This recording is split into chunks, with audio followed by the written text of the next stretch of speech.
नमस्कार, आप देख रहे हैं द बिहार टॉप में हूं आदेशपुरी। वीडियो में हम चर्चा करेंगे 70वीं मेंस रिजल्ट को लेकर, एईडीओ परीक्षा को लेकर, एएसओ को लेकर, जो सिविल जज का बहाली आने वाला है उसको लेकर, और इंजीनियरिंग का 29/2025 भर्ती को लेकर सभी का हम चर्चा करेंगे। वीडियो लंबा होगा और अंत तक देखें। सबसे पहले आपको हम बता दें कि 70वीं मेंस एग्जामिनेशन जो सोर्सेज के हवाले से आपको बता दें, विश्वसनीय सोर्सेज के हवाले से जो हमें खबर मिली है कि कुछ टेक्निकल इश्यू आया हुआ है और यही वजह है कि रिजल्ट में एक तरह से देरी होते चली गई। यानी कहने का मतलब है कि नवंबर अंतिम सप्ताह में ही देने की कोशिश की गई थी, फिर बढ़ के आया दिसंबर फर्स्ट वीक में, और होते होते आज 12 दिसंबर हो गया और आज के डेट में भी ये फिक्स नहीं है कि रिज़ल्ट कब आएगा।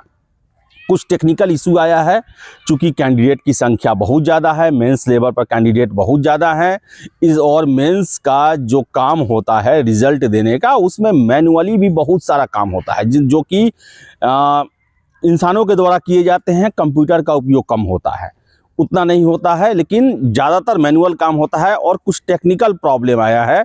हमें सोर्स से यही पता चला है कि कुछ टेक्निकल वजह था जो कि अब सॉर्ट आउट होने के कगार पे है।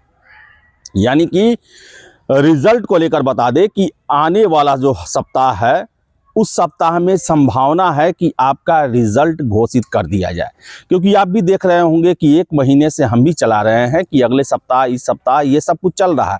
और ऐसा नहीं है कि सिर्फ हमारे पास ही खबर आ रही है, बहुत सारे सोर्सेज हैं जिनको ये जानकारी मिल रही है और सभी लोग को पता है कि कुछ ना कुछ काम बचा हुआ है।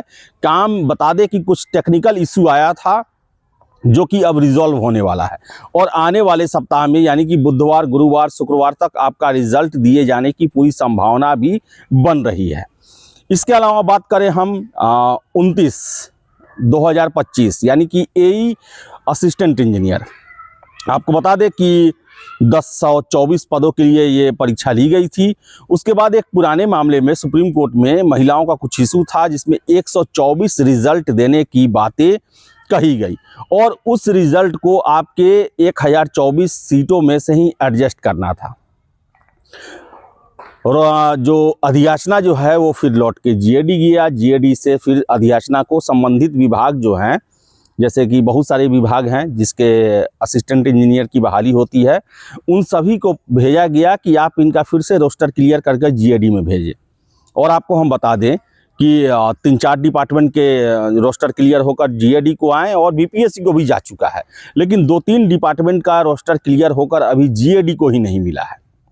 और उसके बाद ये जैसे ही आयोग में पहुंचेगा, सब रोस्टर जब मिल जाएगा, चूँकि आपका रिजल्ट इसलिए होल्ड पे है कि जब तक सारे विभागों का नहीं मिलेगा, चूँकि आपका कंबाइंड एग्जामिनेशन है, जब तक सारे विभागों का अधियाचना बीपीएससी को नहीं मिलेगा तब तक आपके रिजल्ट नहीं घोषित किए जा सकते हैं। 984 के आसपास आपको बता दें, कुछ सीटें भी बढ़ी हैं, 984 के आसपास जो है वो आपके संख्या जो है वो बताया जा रहा है। अब एग्जैक्ट हम नहीं बता सकते, नहीं 984 के आसपास ये सूचना मिली है। अब क्या है ये तो बाद में पता चलेगा जब सारा का सारा पहुंच जाएगा बीपीएससी तब।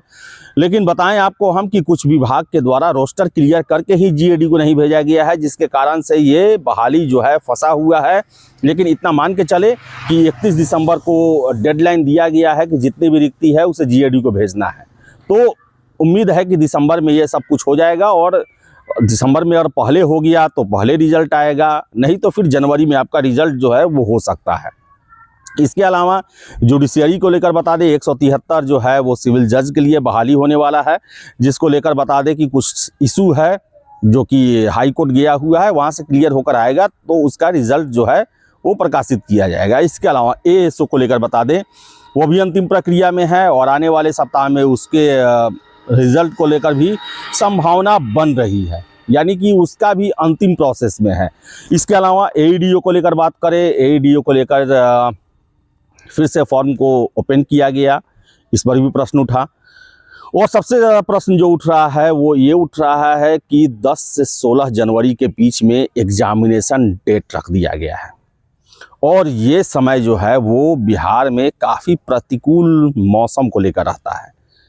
10 से 16 जनवरी तक बिहार ही नहीं पूरे उत्तर भारत में कड़ाके की ठंड रहती है जनजीवन अस्त व्यस्त रहता है, ट्रेनें या तो कैंसिल होती है या फिर काफ़ी विलंब से चलती है, सड़क हादसे होते हैं, ठंड के कारण बहुत सारे लोग की तबीयत भी खराब होती है।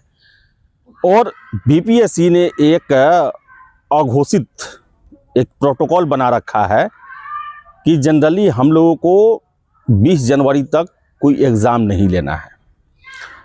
ये पहले बना हुआ था, लेकिन आपको हम बता दें कि अभी बीपीएससी के द्वारा सबसे लगातार 2 दिन जो परीक्षा चले, एक कैंडिडेट को लगातार 2 दिन एग्ज़ाम देना ही है। एक तरह से देखा जाए तो पीटी लेवल पर ये ऐसा एग्ज़ाम है जो कि सबसे लंबा चलने वाला है। उसी एग्ज़ाम को कड़ाके की ठंड के बीच में प्रस्तावित कर दिया गया है। हालांकि ये संभावित डेट है, इस पर अंतिम मुहर नहीं लगा हुआ है, लेकिन एग्ज़ाम में अब 1 महीने से भी कम समय है। और ऐसे में छात्रों का लगातार गुहार बीपीएससी से लगाया जा रहा है कि आप इन डेटों में तब्दीली करें। ऐसे समय में यात्रा करना, स्टे करना, एग्जामिनेशन देना बड़ा ही टफ काम है और कम से कम 10-15 दिनों का भी रिलीफ दिया जाए।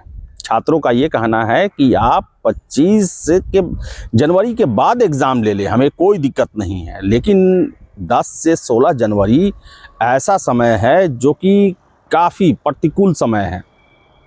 उस समय आप कामना कर सकते हैं, पाला पड़ता है, शीत गिरता है, कोहरा, घर से निकलना मुश्किल हो जाता है। लोग दिन दिन भर अलाव के सामने या कंबलों में छिपे रहते हैं, दिन काटते हैं कि कैसे भी ये 8-10 दिन गुजर जाए।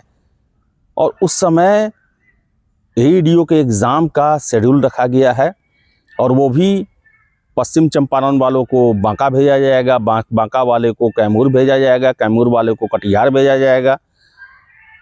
बहुत प्रॉब्लम होता है, बहुत ज़्यादा दिक्कत होता है। और हर एक एग्ज़ाम में हम लोग देखते हैं कि बहुत सारे छात्रों को अंततः रेलवे स्टेशन, बस स्टैंड या फिर स्कूलों में रात गुजारना पड़ता है, होटल नहीं होते हैं।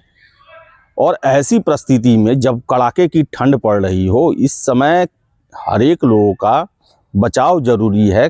कैसे एक छोटे जगह पर सेंटर पड़ेगा, मान लीजिए किशनगंज में सेंटर हो और 8-10 हज़ार कैंडिडेट पहुंच जाए, कहाँ से उतना होटल आएगा कि वह वहाँ पर जाकर अपना रात गुजारेंगे, वो भी 1 नहीं 2-2 रात।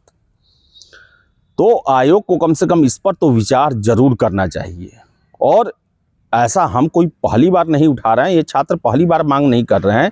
ऐसा आयोग ने ही, आपको बता दें कि 68वीं सिविल सेवा एग्ज़ाम 8 जनवरी को रखा गया था और उस समय तत्कालिक जो बीपीएससी के चेयरमैन थे अतुल प्रसाद जी, उनके द्वारा ये कहा गया था, मीडिया में कहा गया था कि चूँकि ठंड काफ़ी रहता है और छात्रों को मैं देखता हूँ कि स्टेशन पर रात गुजारना पड़ता है, ऐसे में कड़ाके की ठंड में उन्हें दंड देना, कष्ट सहने देना, ये सही नहीं है। और ये 1 डे एग्ज़ाम रहता तो भी हम मानते हैं, ये एग्ज़ाम 2 दिन चलने वाला है, तो आयोग को इस पर विचार जरूर करना चाहिए। ये प्रतिकूल समय है और छात्र जो हैं वो सहमे हुए हैं, उनको चिंता सता रही है। कड़ाके की ठंड में घर से 200-300 किलोमीटर दूर जाकर एग्ज़ाम देना, तो इस पर सकारात्मक विचार जरूर किया जाए और हमें आशा है कि आयोग इस पर छात्र हित में जरूर फैसला करेगी, जरूर कोई रियायत दी जाएगी उन्हें। तो बता दें आपको हम कि 70वीं मेंस आने वाले सप्ताह में संभावित है कि आपका रिजल्ट दे दिया जाए। एएसओ संभावित सप्ताह में संभावना है आपके रिजल्ट को लेकर भी, पाइपलाइन में सभी लगे हुए हैं।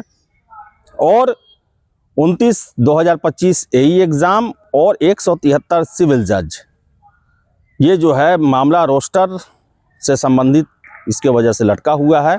आशा है कि दिसंबर में सब सारे सॉर्ट आउट हो जाएंगे और जनवरी में इसको लेकर नोटिफिकेशन या रिज़ल्ट दोनों जो है घोषित किए जा सकते हैं। तो चलिए इस वीडियो में इतना ही। वीडियो पसंद आया लाइक शेयर करें, हमारे चैनल द बिहार टॉप को सब्सक्राइब जरूर कर लें। धन्यवाद।